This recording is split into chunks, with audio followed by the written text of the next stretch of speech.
Hey guys, this is Comic Uno. Today I'm doing a review for Cataclysm Ultimate Comics Spider-Man issue 1. So this is a mini-series part Cataclysm Last Stand. And before I start talking about this issue, just want to give you guys a little update. Of course I have Comic Uno episode 22, which is a show where I review all the comics I read this week in one show. And here are all the exclusive comics for that show, and that'll be annotated, and that's the DarkAvengerINC show.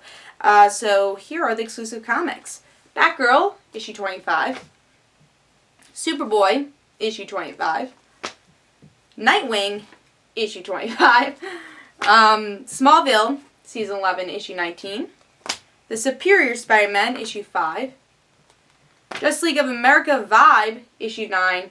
And X-Men Gold, issue 1, which is the anniversary issue for X-Men. Alright, so those are exclusive comics for Comic Uno episode 22. And let's talk about Cataclysm Ultimate Comics Spider-Man. Let's talk about the cover.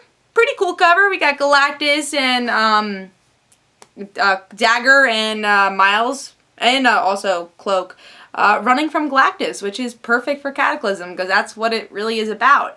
And of course we have Brian Michael Bendis, the creative team for Ultimate Comics Spider-Man, so I was hoping it would feel the same way. So let's see if it does feel like an Ultimate Comics Spider-Man series. Let's see what's going on.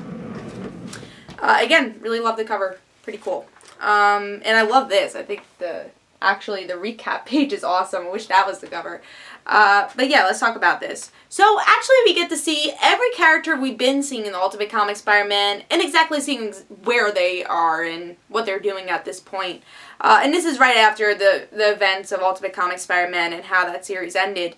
So if you haven't been reading the series, you might be a little lost. It's definitely for people who've been reading the series. So you have Jessica Drew. She's telling S.H.I.E.L.D., you know I did things wrong, and if you want to fire me, you can, but I want to follow up on this Roxxon case. And, you know, Maria Hill, I think it's Maria Hill who is talking. She's like, you know what, we won't fire you, you did the right thing, but, you know, she is a little hesitant about Jessica Drew. And a lot of people learn about Jessica Drew because no one knew that she was the clone of Spider-Man. So Steve Rogers like, what? You're the clone of Spider-Man? And Maria Hill's like, yep, that was classified, so thank you, Spider-Woman, for announcing your identity. He's like, well, I thought Captain America would have the privilege to know that. So we have a lot of those funny moments of S.H.I.E.L.D. not, you know, always not telling their agents exactly what's going on. So I thought that was fun, especially if you've been watching Agents of S.H.I.E.L.D. I thought that was kind of a fun reference to that. So yeah, that's Jessica Drew's story going on right now. It's her trying to get her life back together with S.H.I.E.L.D. and S.H.I.E.L.D. learning a couple of things about her. And then with Miles, he's doing the school thing. Really, he's just getting back to being Spider-Man. That's pretty much what's going on with him. Honestly, there's less Ultimate Comics Spider-Man in this and more about the other characters, which again, if you've been reading Ultimate Comics Spider-Man, it makes sense, but I feel like for people that haven't been, you'll be kind of scratching your head with it, be like, oh, why isn't Miles more of a main focus here? And then we get to see Bombshell's daughter, really, who is Bombshell, and she is about to go to jail. I guess her parole officer is saying, alright, you have to go to jail, you're not supposed to use your powers, and she's like, screw this, I'm gonna be a superhero, I'm not trying to be a villain, so I'm gonna use my powers. So she runs out of there. And Cloak and Dagger, actually, Dagger says, you know, I want to visit my family, and Cloak's like, I don't think that's a great idea, since they did ship you to Roxxon, they didn't care about you. And she sees that her family moved out of her house and says, wow, they really didn't care for me. Or maybe that could be a cover-up, who knows. And we have Miles and Cloak and Dagger, well, actually only Cloak and Dagger see what's going on, what we saw with Cataclysm Last Stand, with Galactus going into the Ultimate Universe. Personally, this was actually really hard to grade, because I personally really enjoyed this issue, but there's some things that quite didn't make sense here, which I think a new reader wouldn't really enjoy. First of all, I would say there wasn't a lot of Spider-Man here. Yes, there was Spider-Man, but there could have been more. And a lot of it's just really showing exactly where these characters are and not a lot of action, which, again, I don't mind. I like the character development. I really enjoy these characters. So I like seeing where these characters are. But for a first issue of Cataclysm, not a lot of Galactus here.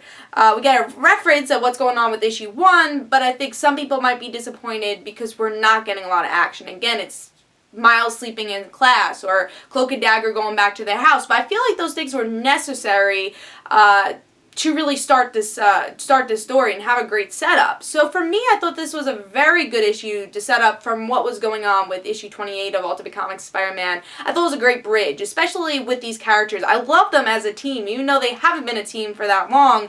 I like where all these character stories are going, and I'm interested in every single one, which I think is kind of hard for a team. Sometimes you're interested in one or two characters, but it's kind of hard to actually like every character on the team, and you really want to see all of them survive. You know Miles is going to 616 universe if he ends up going to the 616 universe. That's been the rumor.